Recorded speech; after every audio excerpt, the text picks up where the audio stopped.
Pengertian statistik. Statistik adalah sesuatu yang telah dipakai untuk menyatakan kumpulan data, bilangan maupun non-bilangan yang disusun dalam tabel, diagram, atau yang melukiskan dan menggambarkan suatu bilangan. Statistika adalah pengetahuan yang berhubungan dengan cara-cara pengumpulan data, pengolahan, atau penganalisisan dan penarikan kesimpulan berdasarkan kumpulan data dan penganalisisan yang dilakukan. Penyajian data dapat dilakukan melalui tabel frekuensi, tabel klasifikasi, tabel kontingensi, tabel korelasi, dan juga ada diagram batang, diagram garis, diagram piktogram, diagram lingkaran dan pastel, diagram peta atau kartogram, serta diagram titik. Penyajian data dalam bentuk diagram dan tabel.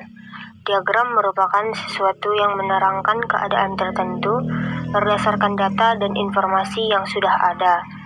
Oleh sebab itu, tujuannya dibuat penyajian data dalam bentuk diagram supaya mudah dipahami karena diagram dibuat dengan bentuk yang sederhana.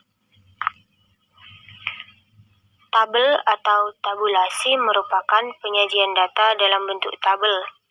Data yang dimasukkan ke dalam tabel sederhana umumnya dipakai untuk mendukung data analisis kualitatif.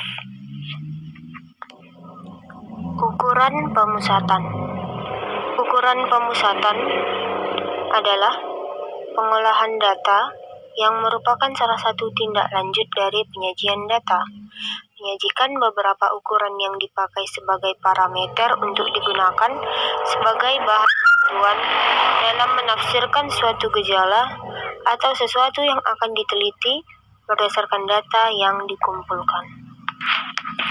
Ada 3 macam ukuran pemusatan data. Yang pertama adalah mean atau nilai rata-rata dari beberapa buah data. Yang kedua modus. Modus adalah data yang paling sering muncul dalam sebuah kumpulan data.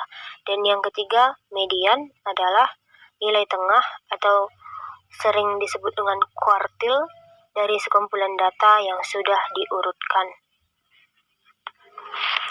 Ukuran letak. Ukuran letak adalah nilai-nilai yang menjadi suatu distribusi data menjadi bagian-bagian tertentu. Ukuran letak menunjukkan posisi relatif suatu data dalam suatu distribusi. Bentuk distribusi frekuensi. Dalam konteks statistik pendidikan, bentuk distribusi frekuensi mengacu pada pola atau karakteristik dari sebaran data yang terkait dengan fenomena pendidikan. Distribusi frekuensi digunakan untuk mengatur dan menyajikan data numerik yang berkaitan dengan bidang pendidikan, nilai ujian, kehadiran, atau skor evaluasi.